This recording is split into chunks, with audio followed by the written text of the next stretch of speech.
Entonces acá encontraríamos una derogación por caducidad. O sea, en la misma norma se establece la fecha de vencimiento de la misma. ¿Y cuál es la tercera situación? Por sentencia que declara su inconstitucionalidad, ¿no? Pero sentencia ¿de quién? ¿De quién puede ser? Pues porque tiene que ser estamos hablando de un órgano que pueda legislar a un nivel tal que pueda causar la inconstitucionalidad de la ley. ¿Cuál órgano puede ser ese? ¿El Tribunal Constitucional? El Tribunal Constitucional, como un órgano de última instancia en materia constitucional, puede, a través de una acción que lo puede seguir una institución representativa, ¿no?, de inconstitucionalidad, puede que dictamine de que la norma contraviene algunos principios constitucionales y por lo tanto tiene que dejarse de aplicar. La sentencia de su inconstitucionalidad constituye una derogación tácita prácticamente, porque no lo va a derogar otra ley, sino lo va a derogar un órgano diferente, en este caso una sentencia, ¿no? Entonces encontramos las tres formas en la cual una norma tributaria puede dejar de existir o dejar de ser vigente: por derogación, que puede ser expresa o tácita; por caducidad, cuando la misma norma establece su vencimiento; y por sentencia, cuando contraviene algunas normas de carácter superior, ¿no?, en este caso constitucionales, y por lo tanto, mediante una sentencia de última instancia, se declara la inconstitucionalidad de la norma y deja de tener vigencia. ¿Alguna pregunta? ¿Hasta acá? Bueno, esta primera parte es un tema más teórico. La segunda parte, respecto a la obligación tributaria, vamos a encontrar un tema más dinámico, pero por ahora tenemos que referirnos a estos aspectos doctrinarios, porque viene a constituye la base de la aplicación de la norma, ¿no?, la norma tributaria, para poder conocer cuál es la forma procedimental de la aplicación como el sustento jurídico de la misma. Luego tenemos la aplicación de la ley tributaria en el espacio, ¿no? O sea, en el espacio físico. Para lo cual encontramos varios principios. Dice el principio de la territorialidad. La aplicación de la ley en el territorio de la República es la norma general en esta materia, tanto respecto a la ley civil como a la ley tributaria. O sea, la ley tiene un ámbito de aplicación. La ley tiene un ámbito de aplicación que está constituido por la definición del territorio de la República, ¿no?, el territorio geográfico de la República. Entonces, lógicamente, estamos hablando de las leyes dictadas por el Congreso peruano, tendrán que ser aplicadas pues en la República del Perú, ¿no? Sin embargo, el concepto del territorio puede ser considerado de un aspecto material o jurídico. Material en cuanto al hecho físico, al territorio físico, y jurídico en cuanto al concepto de soberanía del territorio, porque el Estado puede tener soberanía, por ejemplo, en sus embajadas, puede tener soberanía en naves peruanas, etc. Entonces, no necesariamente está circunscrito al territorio geográfico. Por eso decimos que el concepto puede ser considerado desde el aspecto material y jurídico.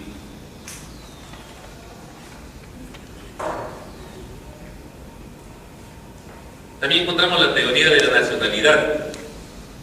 Según esta teoría, un Estado puede sujetar la tributación a sus nacionales, cualquiera sea el ámbito territorial donde realicen los hechos que dan origen a la obligación tributaria,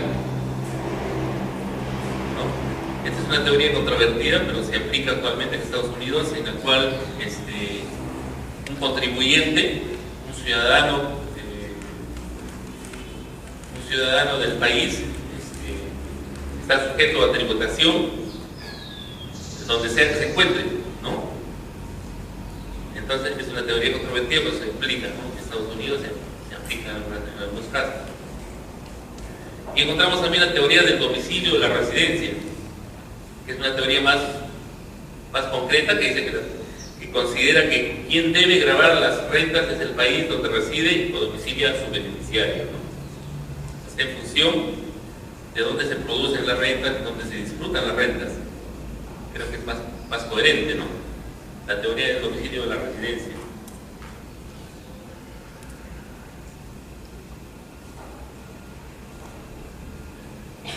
Otro punto importante es la interpretación de la ley tributaria. La interpretación de la ley tributaria. Y acá nos referimos nuevamente al Código Tributario, la norma octava. Ahí tienen. Habíamos visto que una vez, cuando esté en vigencia la norma, tenemos que interpretarla, ¿no? Tanto para ver su vigencia, y si es que está contraponiéndose contra otras normas, está violentando otras normas, de repente está yendo en contra de la Constitución, por ejemplo, ¿no? Entonces, la interpretación no viene a ser la lectura misma de la norma, es un método de interpretación, pero no es suficiente. ¿Qué dice el Código Tributario?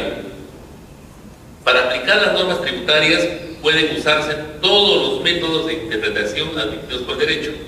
Vamos a ver cuáles son estos métodos, ¿no? Pero también dice que para determinar la verdadera naturaleza del hecho imponible, la SUNAT, en este caso la Administración Tributaria que administra los tributos de carácter nacional, tomará en cuenta los actos, situaciones y relaciones económicas que efectivamente realicen, persigan o establezcan los deudores tributarios, ¿no?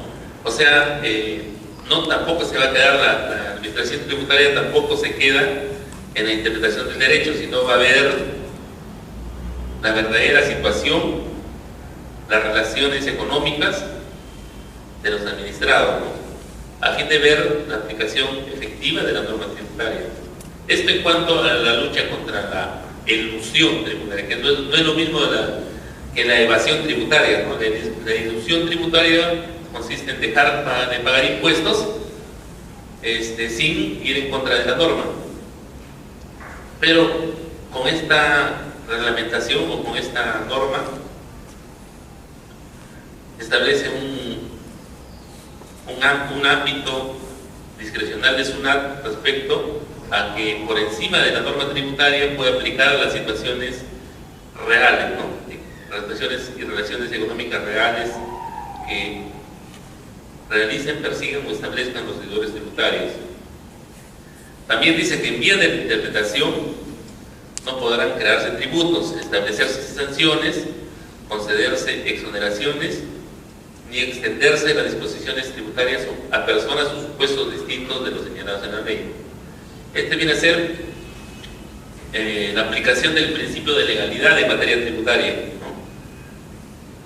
O sea, todo lo que sea creación de tributos, establecimiento de sanciones, concesión de exoneraciones y otras disposiciones tributarias tienen que ser por la vía de la norma jurídica, por la vía de la ley, ¿no? No se puede hacer en vía de interpretación, ni extenderse las disposiciones a personas o supuestos distintos de los señalados por la ley.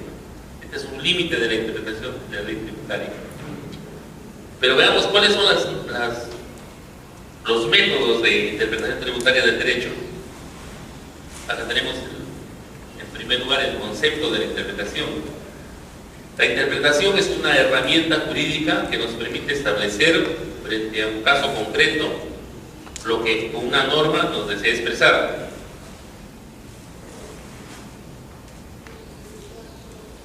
¿No? Es una herramienta jurídica, dice, que nos permite establecer frente a un caso concreto lo que una norma nos desea expresar, ¿no? O sea, cómo llegar a lo que se llama el espíritu de la norma, el espíritu de la ley. ¿Cuáles son los métodos? Los métodos de interpretación deben ser aplicados en forma conjunta. Entre los mismos encontramos el método literal, que es lo más común que hacemos todos, ¿no? El método literal se basa en la interpretación en el texto mismo de la norma, o sea, de la lectura literal de la norma. El método lógico, que busca establecer el significado y alcance de la norma a través de su abstracción lógica, basa la interpretación en la búsqueda de la razón intrínseca de lo que nos quiere decir de la norma, ¿no? O sea, no quedarnos solamente en la lectura misma, sino ver según la terminología, según la aplicación del lenguaje, ¿no? Y de la aplicación de los principios de abstracción lógica, qué es lo que nos quiere decir la norma. Basa su interpretación en la búsqueda de la razón intrínseca de lo que nos quiere decir la norma, aplicando los métodos de la lógica. Sistemático. Dice que la norma debe ser interpretada en forma conjunta y no individualmente. La interpretación consiste en atribuirle a la norma los principios o conceptos que queden claros en otras normas del sistema jurídico y que no están expresados en ella en una forma clara, ¿no? Eso quiere decir, por ejemplo, si nosotros queremos interpretar una ley, tenemos que referirnos a la Constitución, ¿no? O sea, si tenemos un vacío en ella, no podemos relacionarlo, tendríamos que acudir a la norma siguiente. De igual manera, si en una resolución reglamentaria del Poder Ejecutivo, la cual viene a ser una aplicación práctica de la ley tributaria, tenemos que referirnos a cuál es el origen de esta reglamentación, que es la ley misma. Por eso estamos hablando de una aplicación sistemática, o sea, no podemos leer la norma o aplicar la norma solamente en función al tema literal, sino tenemos que darle la interpretación conjunta respecto a las normas o principios o conceptos que quedan claros en otras normas del sistema jurídico y que no están expresados en ella en una forma clara. Por ejemplo, si queremos interpretar una ley, la ley del impuesto a la renta, ¿no?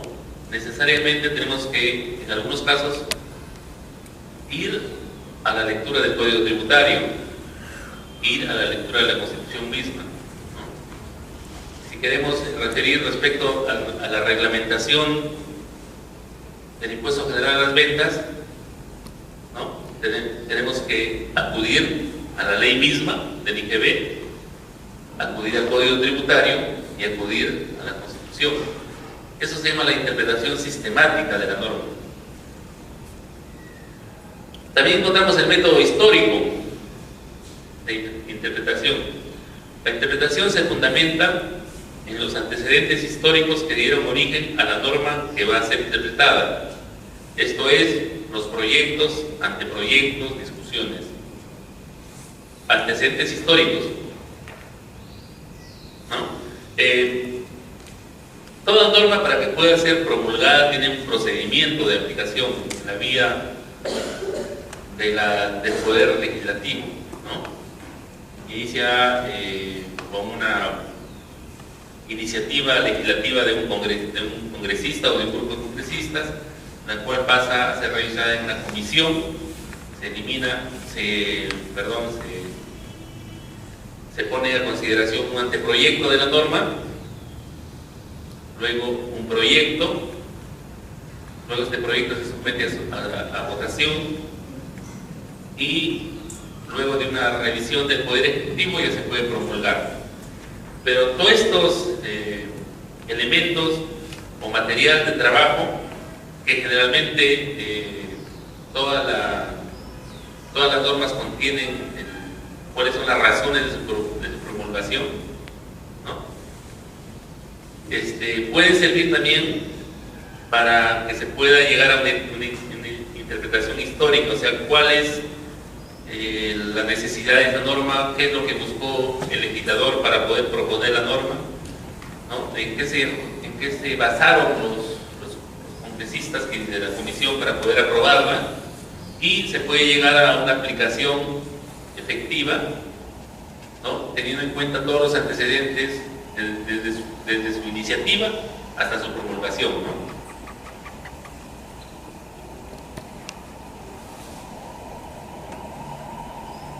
Por último, encontramos la analogía. La analogía no es un método propiamente dicho, es más bien un método de integración, por lo cual se busca llenar los vacíos legales, buscando una norma que se adecue al caso en materia de interpretación. Generalmente, y más en norma tributaria, en la cual el principio de legalidad es un carácter intrínseco y un requisito sine qua non de la aplicación de las normas, vamos a encontrar vacíos legales. Entonces no puede legislarse todas las situaciones que se puedan establecer en la ley. Entonces, al momento de aplicar la norma no vamos a encontrar la respuesta. De repente vamos a la jurisprudencia, tampoco lo encontramos. Entonces, ya como última opción tenemos que aplicar el método de integración, ¿no? O sea, ¿cómo se aplica el método de integración? Buscando que las normas se adecúen a otras normas parecidas, otros casos parecidos, o buscar una forma de las razones, o sea, aplicar todos los métodos anteriores a fin de que se pueda, por analogía o por consecuencia, se pueda rellenar ese vacío, ¿no? Y salvar la controversia. Entonces, la analogía no es un método en sí, pero sí sirve para poder llenar los vacíos legales y poder solucionar un conflicto de intereses, ¿no? O una incertidumbre. Por eso dice la norma 7, dice: en vía de interpretación no podrán crearse tributos, establecerse sanciones. Pues establece incluso algunos límites para aplicar la analogía, ¿no?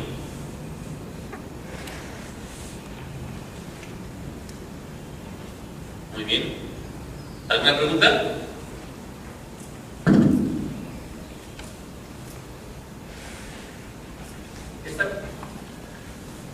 Esta parte ya la habíamos esbozado en el anterior módulo. Los que llevó conmigo el anterior módulo ya lo vimos, tuvimos la oportunidad de verlo. Y es un tema muy importante, porque estamos hablando de cuál es el origen principal del derecho tributario, el derecho constitucional tributario, que viene a ser la piedra angular del sistema tributario, no solamente de nuestro país, ¿no? Sino de todos los países del mundo occidental. Cualquier sistema impositivo debe ser el producto de un ordenamiento jurídico, cuya base de sustentación debe provenir de la Constitución. La Constitución es la Carta Magna, la ley de leyes, la ley más importante, la cual a partir de ahí se derivan las otras normas, en donde se encuentra expresado el mandato conferido al Estado denominado no hay impuesto sin ley, ¿no? O sea, la ley es antes que el impuesto. Para establecer un sistema tributario, los gobernantes deben ser cautelosos y ecuánimes. Deben abocarse a un estudio profundo de las causas, incidencias y efectos de los tributos a establecer, a fin de que no afecten los bolsillos de los gobernados y cuidando sobre todo la voracidad fiscal. Tiene que haber un concurso, tiene que haber una coordinación entre el ordenamiento tributario y el establecimiento del sistema tributario, a fin de que la imposición de tributos no afecte la economía de los gobernados, ¿no? Esto lo vimos muy en claro cuando hablábamos del efecto económico de los impuestos. ¿En qué momento los impuestos pueden constituirse en un instrumento que, en vez de incentivar la formalidad, produzca el efecto contrario, ¿no? Acrecentar la informalidad? Este es un equilibrio que debe establecerse tanto a nivel normativo como a nivel económico. Y claro, sí, infringir en el mismo momento la ley de leyes que la Constitución.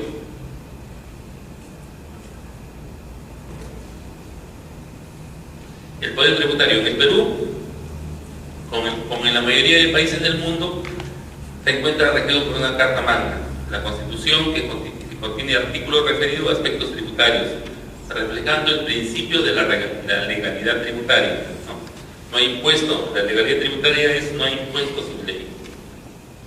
El artículo 74 de la Constitución establece todos los supuestos que debe tener el Estado para la aplicación de tributos. Dice así: los tributos se crean, modifican o derogan o se establece una exoneración exclusivamente por ley o de decreto legislativo, en caso de delegación de facultades, o por decreto legislativo en caso de delegación de facultades, salvo los aranceles y tasas, los cuales se regulan mediante un decreto supremo.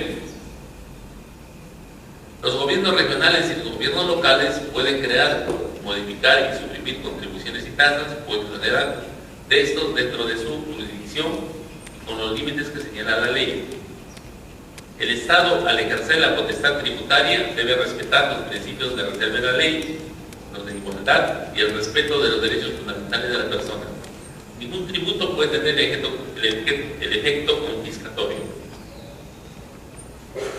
Como podemos ver en este artículo, se encuentra resumido todo lo que hemos hablado anteriormente, ¿no? Cómo se crean, cómo se modifican, se derogan las normas, ¿no? ¿Cuáles son las normas, los rangos de la ley, la subordinación de una ley hacia otra, ¿no? Exclusivamente por ley, por decreto legislativo en caso de delegación de facultades. Generalmente, al cierre del año fiscal, al cierre del ejercicio económico, el Ejecutivo solicita al Congreso que se le delegue facultades para legislar en materia tributaria, ¿no? En ese caso, lo que emite el Poder Ejecutivo no es una ley, sino un decreto legislativo, ¿no? Pero, como quiera que sea una delegación expresa del Poder Legislativo hacia el Poder Ejecutivo, esta norma tiene el mismo rango, ¿no? Acá encontramos una excepción también, dice los aranceles y tasas, ya vamos a ver de qué se tratan más adelante. Pueden regularse a través de un decreto supremo. Decreto supremo que viene a ser una ley reglamentaria, una resolución reglamentaria emitida por un órgano del Poder Ejecutivo. En el caso de materia tributaria encontramos que la mayor cantidad de normas reglamentarias son emitidas por el Ministerio de Economía y Finanzas, el MEF. Los gobiernos regionales y gobiernos locales estamos hablando de los municipios, ¿no? Pueden crear, modificar y suprimir contribuciones y tasas o exonerar estas dentro de su jurisdicción y con los límites que señala la ley, mediante un instrumento que se llama, un instrumento legislativo, una norma tributaria que se llama la ordenanza municipal. El Estado, al ejercer la potestad tributaria, debe respetar los principios. Acá encontramos los principios del poder tributario, ¿no? O los principios del derecho tributario en sí: la reserva de la ley, igualdad y respeto de los derechos fundamentales de la persona. Ningún tributo puede tener efecto confiscatorio. Entonces acá desarrollamos un poco más. Dice: la actual Constitución señala 4 principios de derecho tributario, que son los más importantes, ¿no? ¿Cuáles son?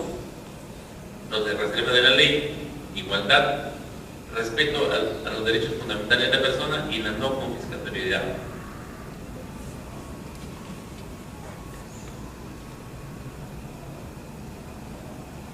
La reserva de la ley, ¿no? Este es el principio de la legalidad, que está relacionado directamente con el principio de legalidad, ¿no?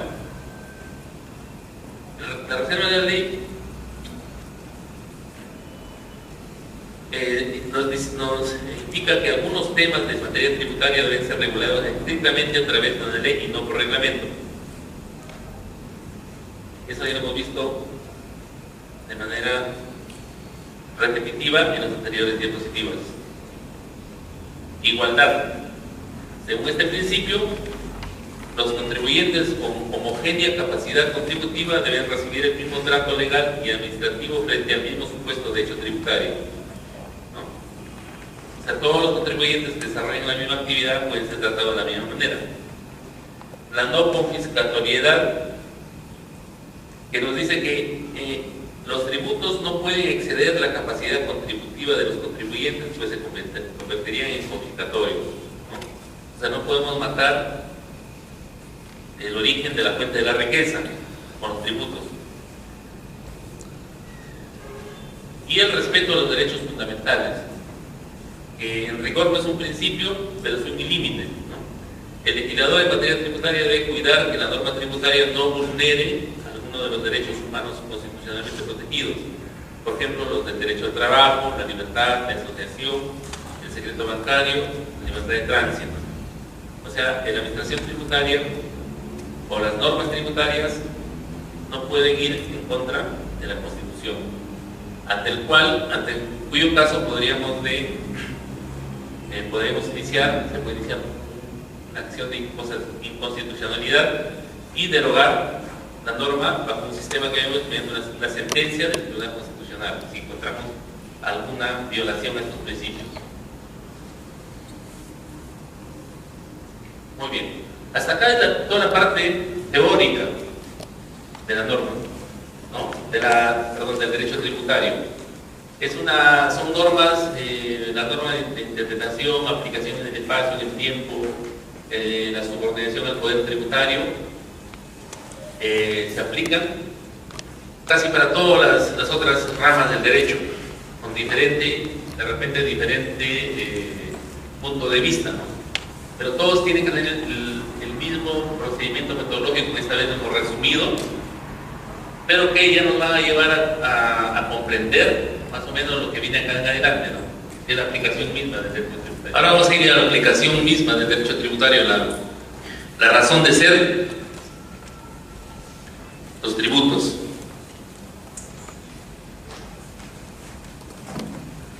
Antes de hacer una definición, que esta parte también la hemos tratado en el módulo anterior, los que estuvieron presentes se acordarán. La clasificación de los tributos, cómo se aplican, cómo se diferencian entre sí. Y también hemos visto que desde el punto de vista constitucional nos obliga a tener un sistema tributario eficiente en la cual su aplicación no traiga mayores contratiempos económicos a los contribuyentes o a los deudores tributarios, ¿no? Entonces, lo primero que tiene que hacer un gobierno es establecer su sistema tributario, que es un conjunto de tributos que se interrelacionan entre sí de manera coherente y armónica y que rigen en un país determinado, en un momento dado, del sistema tributario en general, ¿no? Vamos a ver acá una diapositiva. Ahí lo tienen ustedes. Este es el sistema tributario peruano.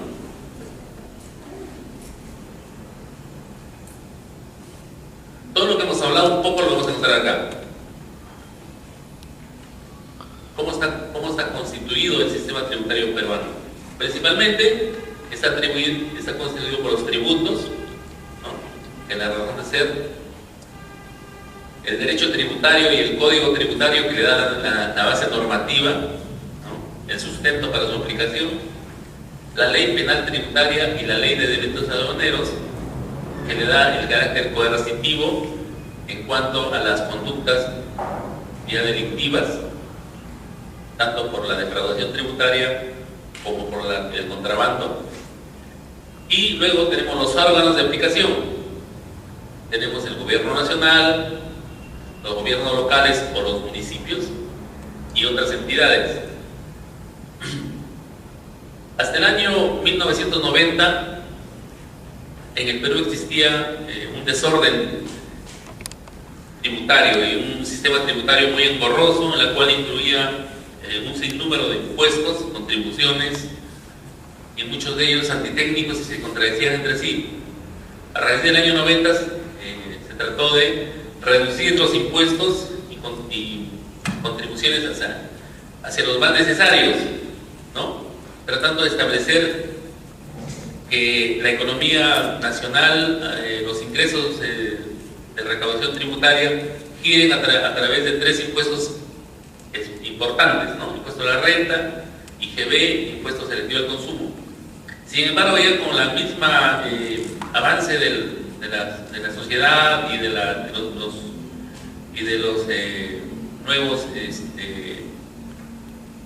personajes, por decirlo así, que han entrado a talleres en la escena nacional, ¿no? Las nuevas organizaciones, la nueva forma, la nueva conducta de los administrados, es que se ha tenido que implementar nuevos impuestos, ¿no?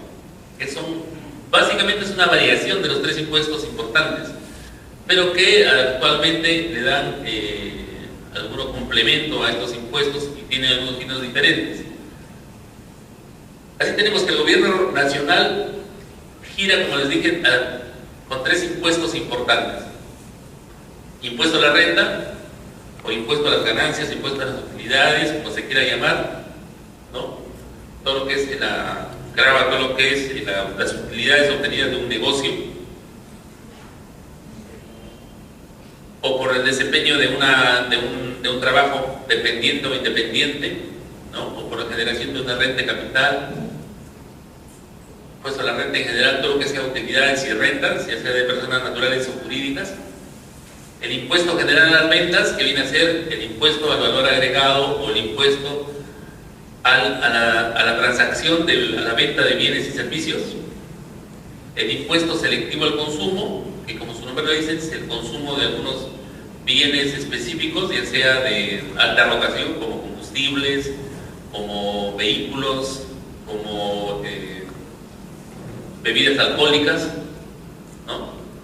Bebidas envasadas, y que se grava en función al consumo mismo de estos bienes, ¿no? Es una especie de impuesto general a las ventas, pero está dirigido al consumo de estos bienes y servicios. Esos son los 3 impuestos especiales importantes. Luego tenemos una especie de subimpuestos que vienen a ser un complemento con los anteriores. Encontramos el nuevo RUS. Bueno, ya no es nuevo RUS porque ya tiene aplicado más de 20 años, pero la norma sigue así. RUS, que significa régimen único simplificado.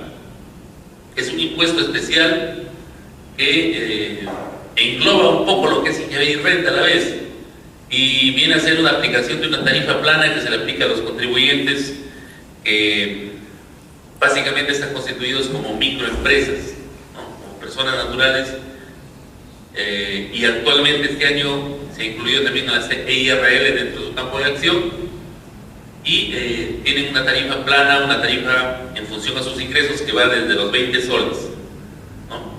El que compra o vende hasta 5.000 soles paga 20 soles, y luego va subiendo 50, 100, 180 hasta 360 soles en función de sus ingresos mensuales.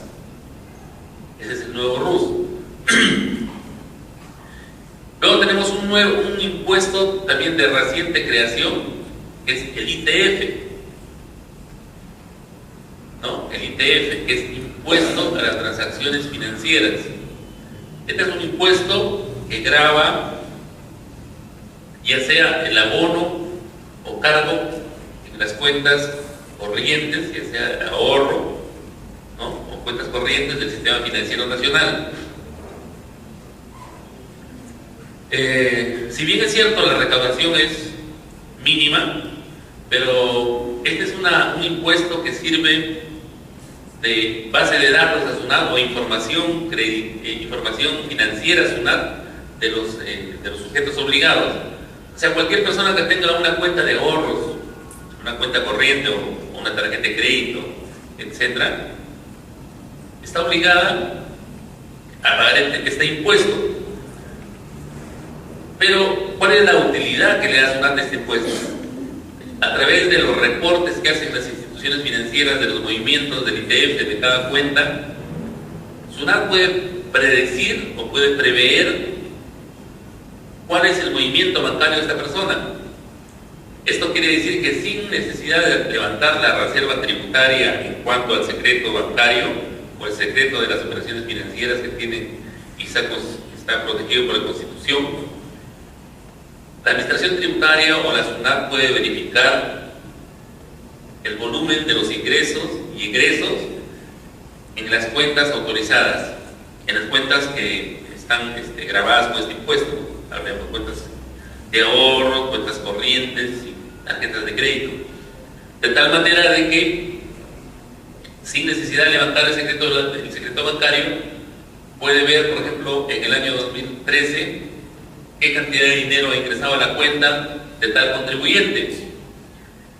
Y luego, en aplicación del uso de sus sistemas, puede verificar si es que el contribuyente ha ingresado esas rentas dentro de su declaración anual del impuesto a la renta. Y si encuentra alguna diferencia, o encuentra, por ejemplo, que no ha provenido de un préstamo, o no proviene pues, de una fuente declarada, sabrá que está en un caso de evasión tributaria, ¿no? Por el ocultamiento de ingresos. Entonces simplemente se hará la acción de fiscalización a fin de determinar esta supuesta evasión. Entonces el ITF tiene dos fines, un fin de recaudatorio y un fin de información. También tenemos el impuesto temporal a los activos netos. Este es un impuesto muy discutido porque grava el activo, o sea, los activos de las empresas que en el año anterior hayan superado 1 millón de soles. El problema es que el impuesto temporal a los activos netos tampoco es tan temporal, porque tiene varios años y hasta ahora el gobierno central no tiene ánimo de derogarlo. Aún cuando la empresa o la organización esté sin movimiento por el hecho de tener activos de importancia que superen el 1 millón de soles, están obligados a pagar su impuesto, ¿no? Claro que la norma dice que se puede pedir devolución, pero si es que la empresa tuvo problemas financieros y no pagó a tiempo, no podrá pedir la devolución y al contrario, este gasto se irá incrementando, ¿no? Este es un impuesto antitécnico, pero que hasta ahora se mantiene.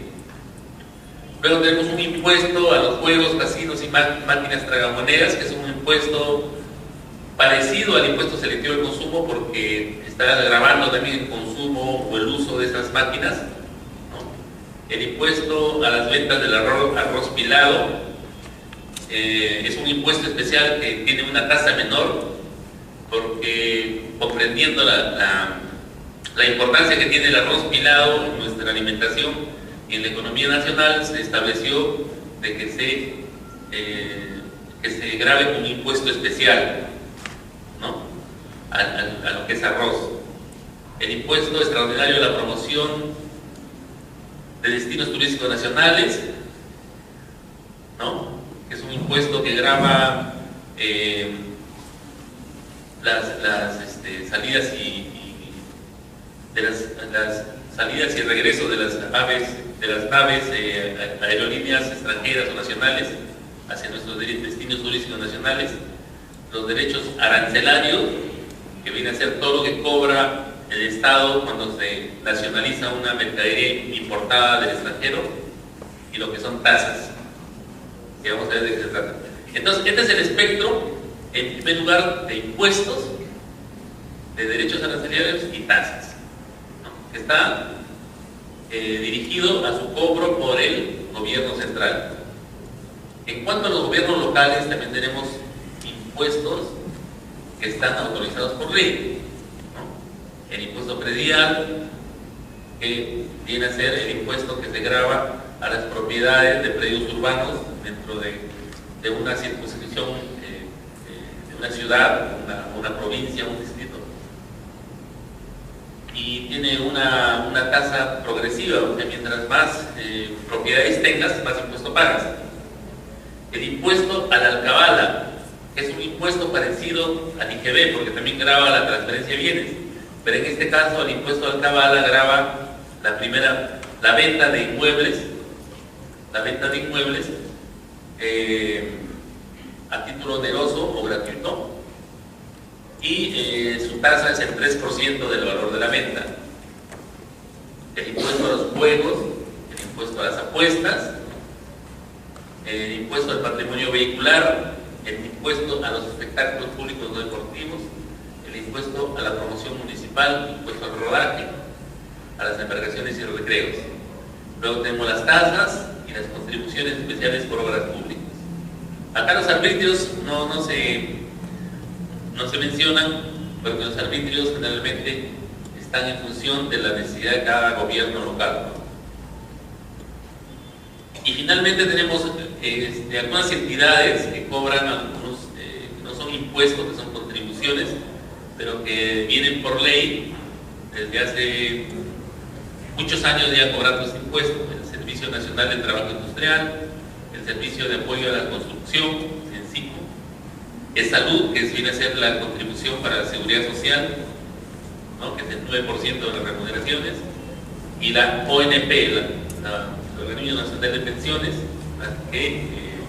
cuyos fines son previsionales para la jubilación y cobra 13% de los sueldos de quienes estén afiliados en este sistema. Este es el sistema tributario que nos rige, ¿no?, actualmente, y que para que sea modificado tiene que seguir todo el procedimiento que hemos visto anteriormente, ¿no? Tiene que ser aprobado por ley, tiene que, o sea, no se prevé la creación de nuevos impuestos, más bien la desaparición de algunos impuestos, como el ITF, como el ITAC, pero los impuestos principales son los que están en los encabezados, ¿no? Impuestos a la venta, a la renta y selectivo al consumo. El resto son variaciones de impuestos de menor recaudación, pero que ante situaciones especiales se han establecido. Lo mismo en los gobiernos locales, los impuestos especiales o principales, el impuesto predial al trabajo. El resto de impuestos son impuestos, una variación. Y otras entidades que cobran más que todo contribuciones. Este es el espectro general que más o menos les puede dar una idea de cómo funciona el efecto tributario de los impuestos en nuestro país. ¿Ah? ¿Alguna pregunta? Si tienen estas diapositivas en su repartición, si tienen, ¿no? Ya, muy bien. Sí. El impuesto de Cabala es 3%, ¿lo aplican al valor de la venta de la transacción o de acuerdo al valor de tasación que tiene el caso? No, es el valor al precio de venta, ¿no? El impuesto al Cabala se aplica sobre un mínimo de 10 UITs. Si es que la transferencia es menor de 10 UITs, estamos hablando de 38.000 soles, ¿no? Por la UIT a 3.800, 38.000 soles. Si es que cuesta más de 38.000 soles, se aplica una tasa del 3%. Pero no solamente, a ver, vamos a ver cómo funciona. La alcabala se aplica sobre el precio de venta o el precio de arancel, el que sea mayor, pero sobre un mínimo de 10 UITs, y la tasa es 3%. Es decir, si el precio de venta es mayor a 10 UITs, pero menor al arancel, se va a aplicar el arancel, ¿no? Y si el precio de venta es mayor al arancel, se va a aplicar el precio de venta. Así funciona.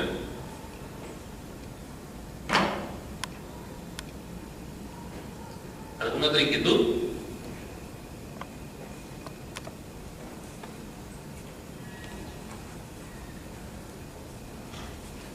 Muy bien. Vamos a pasar a la siguiente diapositiva. Acá tenemos una clasificación, más que todo doctrinaria de los tributos. Ese impuesto es el tributo cuyo cumplimiento no origina una contraprestación directa en favor del contribuyente por parte del Estado, ¿no? O sea, dentro del tributos encontramos el impuesto como en primer orden de importancia, porque en este caso el tributo el Estado no tiene que hacer nada más que cobrarlo, no tiene que dar mayor explicación, nada más que establecerlo en la norma y efectuar la cobranza. Contra esto, el Estado no le da ningún beneficio directo, sino indirecto. Por ejemplo, si nosotros efectuamos compramos algún bien, pagamos el precio, estamos pagando el impuesto general a las ventas, pero ese incremento, que es 18%, que estamos cumpliendo con pagar, el Estado no nos está generando la misma cantidad de dinero en beneficio, sino que forma parte de todo, de la recaudación general, y a nivel ya de cumplimiento de sus metas como Estado, o sea, esa protección de necesidades como vivienda, ¿no? Vivienda social, de salud, educación, seguridad, nos está devolviendo esa contraprestación, ¿no? Pero no es directa, sino es indirecta, no origina una contraprestación directa. O sea, el Estado solamente nos cobra el impuesto por el hecho de ser Estado y por su facultad de poder que le ha dado en la Constitución, ¿no? Pues en la doctrina se le denomina como no vinculado, no está vinculado a ninguna contraprestación directa, pero sí tiene los límites que debe respetar la capacidad contributiva de los contribuyentes, o sea, no ir en contra de la fuente de generación.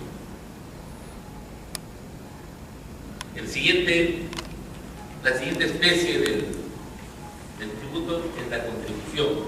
En este caso, en la contribución, sí, el hecho generador implica los beneficios derivados de la realización de obras públicas o actividades estatales.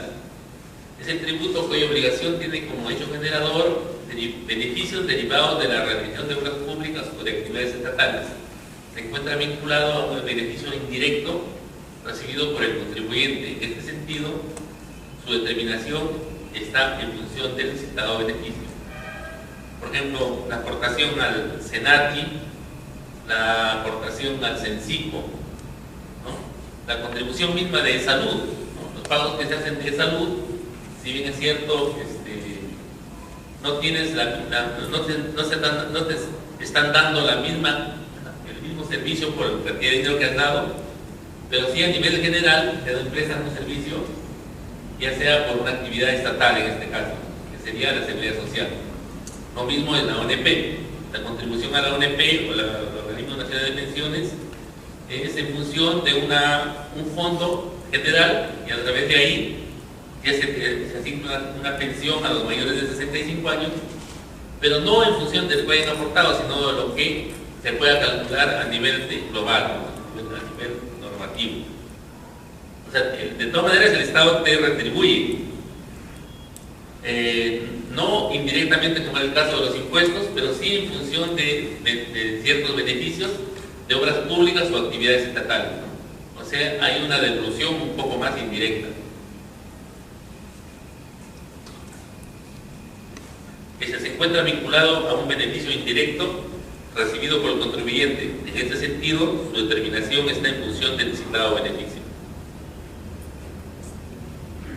Y la tasa sí es un tributo cuya obligación tiene como hecho generador la prestación efectiva por el Estado de un servicio esencial individualizado del contribuyente. Su determinación debe estar ligada al costo del servicio. Consecuentemente, la capacidad contributiva no puede ser ni el único ni el más importante criterio para su cuantificación. En este caso, la tasa sí es una obligación de la misma magnitud. O sea, por el monto que yo le doy al Estado, el Estado tiene que retribuirme el mismo monto en servicio. Y no debe, la determinación del impuesto, de la tasa en este caso, del tributo tasa, no debe ser mayor al precio que yo he pagado, ¿no? O sea, no puede generar una utilidad para el Estado. Tiene que ser una prestación equivalente, ¿no? Pero en este caso sí, el Estado tiene que darme la misma cantidad y un servicio individualizado para cada contribuyente. Acá encontramos la clasificación de las tasas. Tenemos arbitrios, por ejemplo, el arbitrio municipal por parques y jardines, limpieza pública, ¿no? Etcétera. Los derechos que se pagan por la prestación de un servicio administrativo público o el uso o aprovechamiento de bienes públicos. Por ejemplo, la tasa por un derecho de publicidad registral, la tasa por un derecho de inscripción en registros públicos, por ejemplo, la tasa para la obtención de un pasaporte, ¿no? La tasa de ingreso a un parque nacional, etc. En este caso, está vinculado a un servicio administrativo público o el uso o aprovechamiento de bienes públicos, ¿no? Las licencias son tasas que gravan la obtención de autorizaciones específicas para la realización de actividades de provecho particular, sujetas a control o fiscalización. Por ejemplo de licencia, una licencia de funcionamiento, una licencia de construcción, ¿no? Una licencia de defensa civil, etc. Entonces, acá pueden ver de que en cada uno de los casos, ya sea arbitrios, derechos o licencias, el Estado tiene que prestarme un servicio específico, ¿no? En función al monto que yo estoy pagando. Para la aplicación de estos arbitrios, derechos o licencias, se sigue el mismo procedimiento casi que para los impuestos, ¿no? Y también tienen que estar sujetos a una publicación en el diario peruano. ¿Alguna pregunta? Acá tenemos un diagrama un poco más objetivo de cómo se clasifican los tributos. Tenemos el impuesto que no, por el cual el Estado no está obligado a prestarte una contraprestación directa, sino indirecta. La contribución en función a ciertas actividades o obras públicas o actividades generales para un espectro de una actividad, por ejemplo lo de salud, ONP, CENSICO, SENATI. La tasa, que viene a ser una individualización de la prestación que te efectúa el Estado, ¿no? Acá tiene que haber una contraprestación efectiva, los arbitrios, derechos y licencias. Esa es la clasificación más general que tenemos.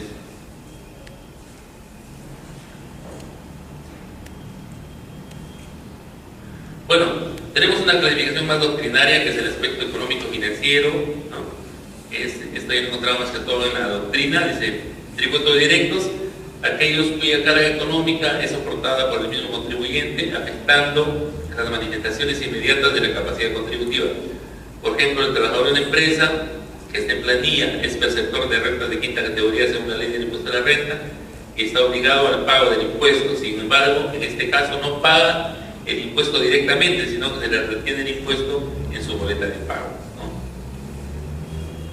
Ahí tienen ustedes. Es una carga económica, está soportada por el mismo contribuyente, afectando las manifestaciones inmediatas de la capacidad contributiva, ¿no? Ya ves en este caso la ley de la quinta categoría, la cuarta categoría en caso de recibos honorarios, pero está individualizada en el mismo contribuyente. Esto encontramos más que todo en la doctrina, ¿no? Tributos indirectos, aquellos cuya carga económica es susceptible de ser trasladada a terceros. Por ejemplo, el IGB, que se aplica a la venta de bienes, entre otras operaciones. En este caso, el contribuyente del impuesto es el vendedor del bien, pero la ley permite que la carga económica del impuesto sea trasladada al comprador. En definitiva, el comprador es quien asume el pago del impuesto, ¿no?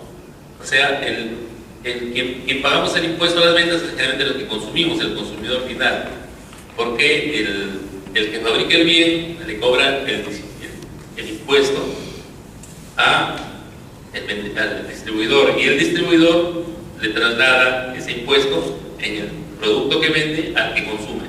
En buena cuenta, el que paga el impuesto general de ventas es el consumidor final, ¿no?